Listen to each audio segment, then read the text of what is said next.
এমন একটা হাদিস পড়লাম যেটা পড়ে চোখ দিয়ে পানি বের হয়ে গেল। ভাবলাম যে আপনাদের সাথে শেয়ার করি। হযরত আবু বকর সিদ্দিক রাদিয়াল্লাহু তাআলা আনহু নামাজে দাঁড়িয়ে তিনি নামাজরত অবস্থায় কাঁদতেছিলেন। নামাজ শেষে একজন সাহাবী জিজ্ঞাসা করলেন, হে আবু বকর, আপনি নামাজের মধ্যে কাঁদতেছিলেন কেন? আমি সংক্ষেপে বলতেছি আপনাদেরকে। তো তিনি বললেন যে আমি নামাজের মধ্যে এমন একটা আয়াত আমার স্মরণ হয়েছে, যেটা স্মরণ হওয়ার পরে আমি কাঁদতেছিলাম। কি আয়াত? যে সেই আয়াতের অর্থটা হচ্ছে যে আল্লাহ পাক রব্বুল আলামিন বলতেছেন যে আমি তোমাদেরকে জান্নাত দিয়ে দিলাম, বিনিময়ে তোমাদের কাছ থেকে আমি জানমাল নিয়ে নিলাম।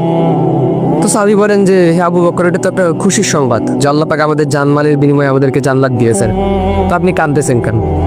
আবু বকর সিদ্দিক রাদিয়াল্লাহু তাআলা আনহু বললেন যে আমি আজকের আগ পর্যন্ত এটাকে খুশির সংবাদ মনে করতাম, কিন্তু আজকের পর থেকে আমি এটা শুনলেই, এটা মনে করলেই আমার কান্না চলে আসে। কেন?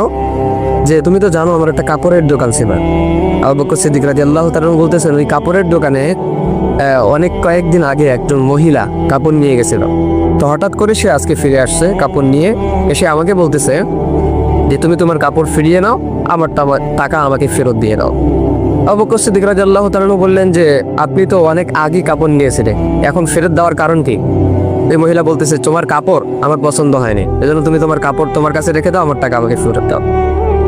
আবু বকর সিদ্দিক রাদিয়াল্লাহু তাআলা আনহু বলতেছেন আমি কাঁদতেছি এটা ভেবে, কিয়ামতের ময়দানে সবাইকে যখন উলঙ্গ করে দাঁড় করানো হবে, সেদিন যদি আল্লাহ পাক রব্বুল আলামিন আমাকে বলে যে আবু বকর তোমার জানমাল আমি তোমাকে দিয়ে দিলাম, বিনিময়ে তুমি আমার জানমালকে আমার কাছে ফিরাই দিয়ে দাও, সেদিন আমি আবু বকরের হালত কি হবে? সেদিন তো আমার বড় ক্ষতি হয়ে যাবে, আমার তো কোনো কিছুই করার থাকবে না সেদিন। এজন্য প্রিয় ভাই, এই হাদিস থেকে এতটুকু শিক্ষা যে আল্লাহ পাক রব্বুল আলামিন আমাদেরকেও যদি কিয়ামতের দিন বলে যে তোমাদের জানমাল তোমাদেরকে ফিরিয়ে দিলাম, বিনিময়ে আমার জান্নাত আমাকে তোমরা ফিরিয়ে দাও, সেদিন আমাদের কি হালত হবে?